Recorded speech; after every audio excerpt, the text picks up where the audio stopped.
Alhamdulillah di saat pandemi ini komoditi sawit melejit tinggi sehingga saya ngambil kesempatan di situ, Mbak. Karyawan di Pupuk Kaltim, terus jadi pengusaha, artinya pindah kuadran, ya kan? Dari kuadran pekerja ke kuadran pebisnis. Itu lebih berat atau lebih menantang atau lebih bagaimana sih? Kalau informasi soal umrohnya nih, fasilitasnya apa aja sih?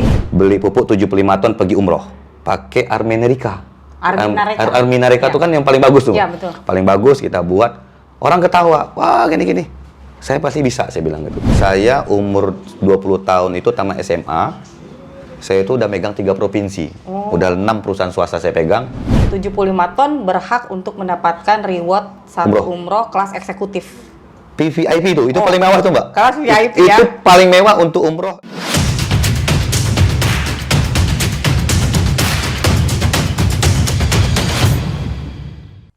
Halo Sobat RM semua, hari ini saya bersama Bapak Karisman Risanda, seorang pengusaha yang akan menceritakan sukses story-nya sebagai pengusaha pupuk. Bapak Karisman Risanda ini awalnya adalah seorang tenaga kontrak di Pupuk Kaltim dan kini menjadi pengusaha pupuk yang sukses mengumrohkan 186 pembelinya.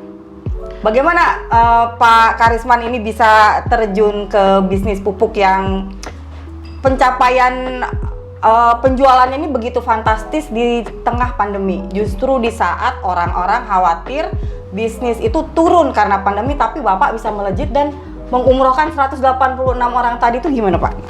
Ceritanya gini, Mbak, tahun 2016 saya itu tenaga kontrak Pupuk Kaltim. Saat itu Pak Bakir Pasaman sebagai Direktur Utama Pupuk Kaltim membuka pemasaran di Riau. Kebetulan saya dapat posisi di sana untuk pemasaran. Dan alhamdulillah selama 2 tahun berturut-turut untuk jual komersil Pupuk Kaltim peringkat pertama, yaitu urea dan NPK. Padahal di Pupuk Kaltim ini mempunyai NPK yang sangat premium, bagus, tetapi kurangnya ada di lokasi gara-gara produknya jarang untuk disuplai ke daerah-daerah jauh, hanya fokus untuk ke Pulau Jawa dan Kalimantan. Jadi 2019 saya berhenti, resign. Akhirnya saya coba buka usaha, nama CP saya itu Kampar Sinergi Abadi. Kampar Sinergi Abadi. Kampar Sinergi Abadi. Fokusnya kita beli urea, jual urea untuk di pasar-pasar Riau. Alhamdulillah di saat pandemi ini komoditi sawit melejit tinggi sehingga saya ngambil kesempatan di situ, Mbak. Ada berkahnya. Ada berkah. Ya kembali hijrah kan, hijrah arti kata. Cobalah dengan zaman-zaman seperti Rasulullah kita laksanakan. Jadi 2020 awal saya mulai dan saya itu dibantu untuk naik pertama itu adalah dengan anak perusahaan pupuk Indonesia Mega Eltra. Saat itu ada namanya Kak Santi, kepala cabang sana. Padahal kondisi saya itu masih utang minus sama beliau itu sekitar 200 juta. Tapi alhamdulillah dibantu beliau setahun kemudian hutang lunas dan omset saya melejit. Jadi ketika harga naik ini saya ngambil momen-momen begitu, saya jual beberapa kontrak ke retail, saya pasarkan NPK dan alhamdulillah mungkin penjualan NPK terbesar untuk di Sumatera dari Pupuk Kaltim dari saya lah, PT Kampar Sinergi Abadi ini. Kemudian saya ada pergi umroh bulan suci Ramadan kemarin, kebetulan ketemu Pak Bakir, walaupun nggak ketemu tapi WA satu gedung. Nah, jadi saya terinspirasi dari lantai hotel di Tower Jam-Jam itu. Kenapa nggak saya buat program umroh bawa ke customer dengan beli pupuk bawa ke sana. Daripada saya beli reward, ya? Daripada saya bawa jalan-jalan ke wisata-wisata, tapi kan kurang nih. Saya gimana caranya berkah. Akhirnya saya hitung 75 ton, saya panggil staf-staf saya, Pak Awaludin, ke Alpren, Topik, semuanya. Coba kita bikin, gimana caranya beli pupuk 75 ton pergi umroh. Pakai Arminarika. Arminarika itu kan yang paling bagus tuh. Ya, betul. Paling bagus kita buat, orang ketawa, wah gini-gini. Saya pasti bisa, saya bilang gitu. Pasti bisa. Akhirnya alhamdulillah, mudah-mudahan udah didaftarin semua, sekitar 186 orang, ini berangkat 18 Oktober 2022 ini. Perdana nih. Perdana 2022. Perdana. Langsung 186. Ya. Jadi Kita berangkatkan pakai Army Nerika, sekarang kita lagi susun, makanya besok mau berangkat kita minta waktu Pak Bakir. Kemarin sudah kita buat surat di IG ya sama Pak Erick Thohir dan Pak Arie Sunalungga. Akhirnya Pak Arie Sunalungga membalas, mantap Pak, lanjutkan. Alhamdulillah. Ini kita rencana membuat surat ketika nanti keberangkatan juga kita pakai Garuda, Mbak. Namanya kita sinergi BUMN, Mbak. Oh. Jadi ya biar bagaimanapun, ayo kita sama-sama galakkan produk dalam negeri. Sesuai dengan arahan Pak Presiden kan, seperti itu. Jadi itulah saya buat. Terus kalau di kantor saya ini Mbak, karyawan kita ada 15 orang. Jadi syarat wajib masuk kantor saya ini adalah 5 waktu. Sholat 5 Waktu. Kalau sholat duha 1 hari, saya kasih reward 25.000. Ada absen sholat ya? Ada. Terus kalau baca Al-Quran 1 juz dikasih 50.000. Semua berlaku, dari supir, OB, semua saya berlakukan. Ada yang terpaksa nggak itu kira-kira? 1 bulan doang terpaksa, akhirnya jadi kebutuhan, Bu. Jadi merasanya pernah terpaksa, akhirnya kebutuhan, seperti itu. Jadi saya terima kasih banyak, Mbak, dibantu, disupport oleh Pupuk Indonesia, terutama produk Pupuk Kaltim. Seperti itu. Makanya ini hari Selasa besok saya kunjungan ke pabrik Kaltim, bawa sekitar 12 orang KUD yang sudah kontrak, kita bawa ke sana. Jadi kita butuh untung, tapi nggak perlu besar-besar kali, tapi ya berbagilah. Semakin kita banyak membagi, semakin banyak pula kita mendapatkan berkah dari Maha Kuasa. Tapi belum pernah ada kesulitan mendapatkan pasokan gitu ya, karena ini kan ada konflik geopolitik antara Rusia dengan Ukraina ini, nggak ada pengaruhnya atau gimana? Kalau pertama sih ada pengaruhnya, Mbak. Saat itu pupuk langka, mahal, sawit masih agak bagus-bagusnya. Jadi beberapa pengusaha dan orang-orang di sekitar di mana-mana menyalahkan, taunya pupuk kan orang pupuk Indonesia nih. Padahal nggak tahu pupuk Indonesia itu punya produk apa aja. Pupuk Indonesia mungkin punya produk urea unggulan. Mungkin di dunia urea kita juga punya nama. Tapi saat itu dibilang mahal, saya bisa jelaskan. Biasanya Mas, harga urea Mbak, urea KCL TSP itu tidak akan pernah jauh beda. Tapi saat itu urea harganya 6.000, KCL harganya 10.000. Nah, berarti di situ aja kita pupuk Indonesia sudah membantu tuh untuk petani. Nah, tapi kalau NPK dia bebankan, nggak bisa, karena NPK juga KCL, RP, semua mereka juga ngambil dari luar, karena ada perang Ukraina, ada perang inilah. Nah, seperti itu. Jadi saya bilang pupuk Indonesia cukup lama mempertahankan untuk membantu. Ya kita juga nggak bisa pungkirin pupuk Indonesia mau menurunkan harga, tapi kan di dalam pemerintahan kita ini ada BPK, ada apa, ada KPPU, pengusaha usaha. Kalau sempat nanti, oke lah Pak Bakir ngambil kebijakan diturunkan. Nanti BPK tanya, otomatis Pak Bakir yang kena. Ya saya bilang, sinergi lah saya bilang. Terjadi harga seperti ini, tahun 2008 pernah Mbak. Terjadi krisis, naik pupuk, tapi daya beli kurang. Sekarang harga pupuk melambung tinggi, daya beli kuat. Itu yang kita bingungkan sekarang ini, kenapa? Itulah, ini pernah terjadi. Ini saya bilang jarang terjadi 100 tahun sekali.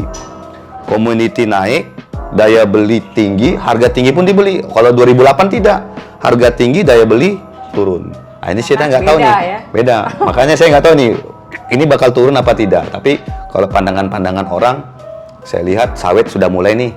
Sawit udah naik, sekarang udah 2.200 apa. Ya saya bilang, ke petani sawit ya sama-sama. Waktu 2 tahun dikasih harga tinggi, slow-slow. Sekarang baru 2 bulan kita dikasih rendah, ayo sama-sama lagi kita berdoa. Tidak ada lagi Mbak, selain dari berdoa dengan Maha Kuasa, minta dikuatkan pejabat-pejabat dan pemimpin negeri kita seperti Pak Jokowi, semua Pak Erick Thohir, semuanya diberikan kesehatan dan mereka diberikan kekuatan untuk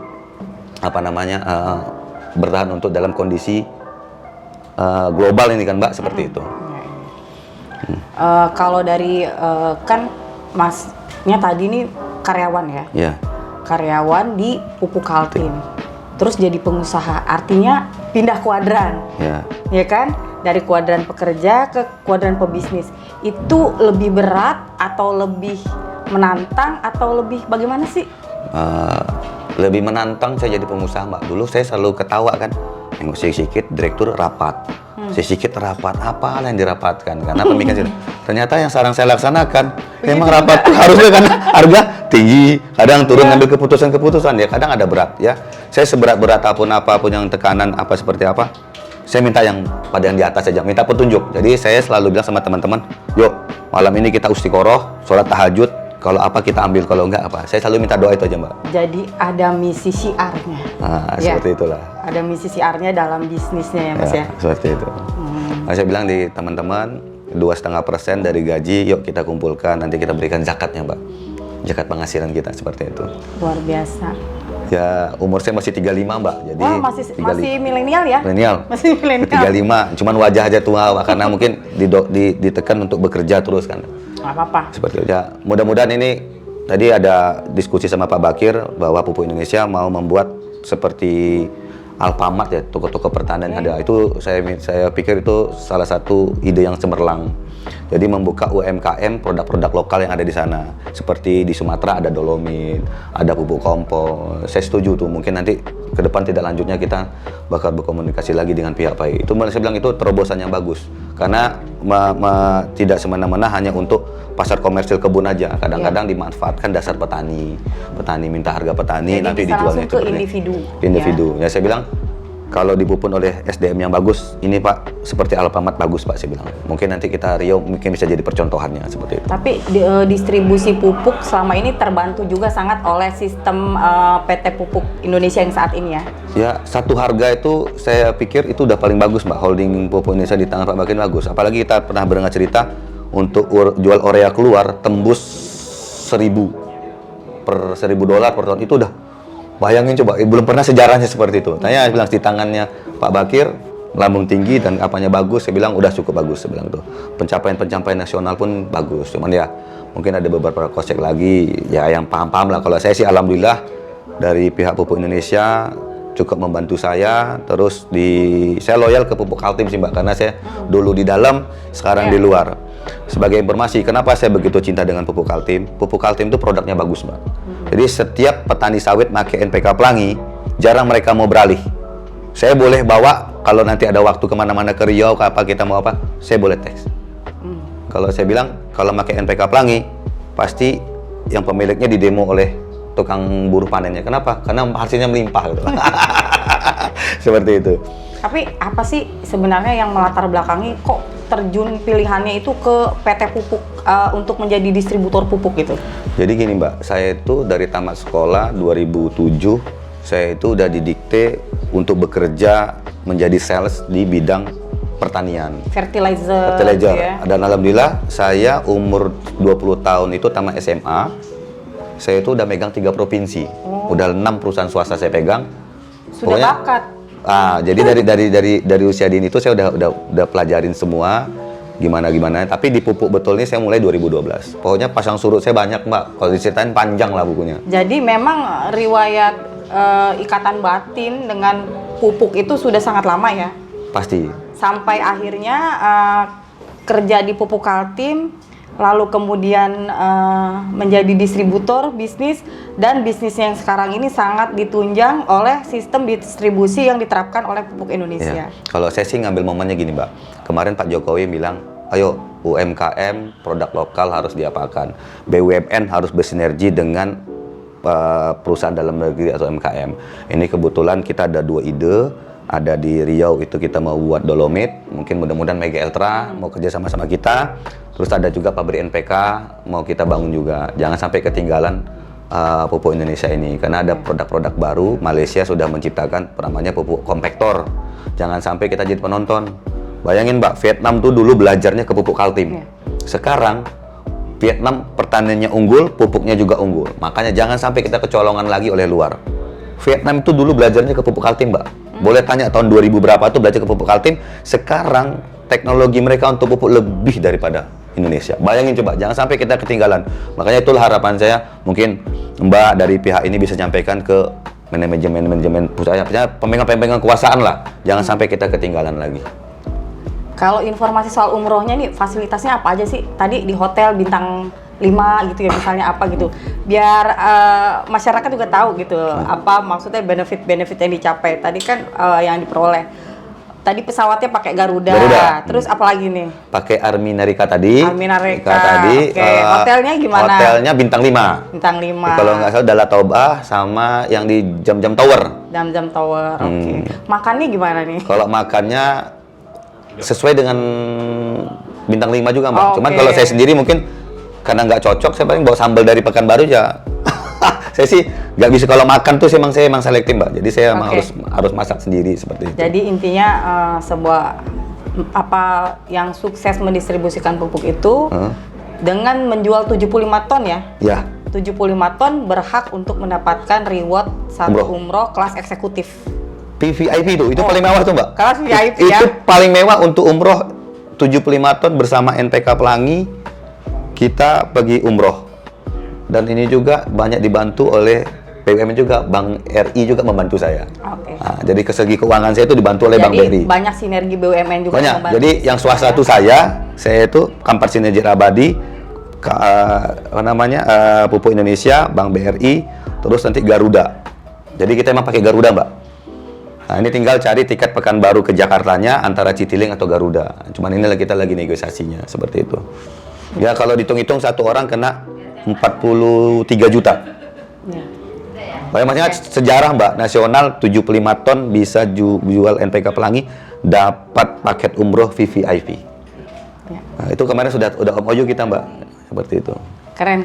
Nah, mudah-mudahan Pak Bakir dan Menteri BUMN Pak Erick Thohir bisa melepaskan 186 orang jamaah kita untuk berangkat ke Tanah Suci pada tanggal 18 Oktober.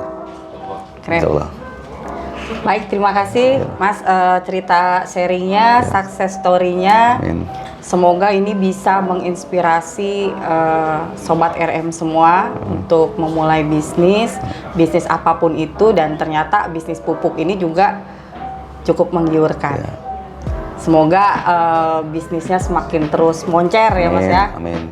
Tambah lagi ini istimewanya tadi ada memang misi dakwah, misi syar'i, jadi insya Allah berkah dunia akhirat. Amin. Baik, Sobat RM semua, sekian obrolan kita hari ini dengan pengusaha pupuk paling top nih. Kampar Sinergi Abadi, PT Kampar Sinergi Abadi. Sinergi Abadi. Di Pekanbaru. Di Pekanbaru, Riau. Oke, siap. Ini contoh success story pengusaha daerah yang berhasil dan tetap mengobarkan semangat wirausaha di tengah kesulitan pandemi. Tetap optimis Sobat RM semua. Bye.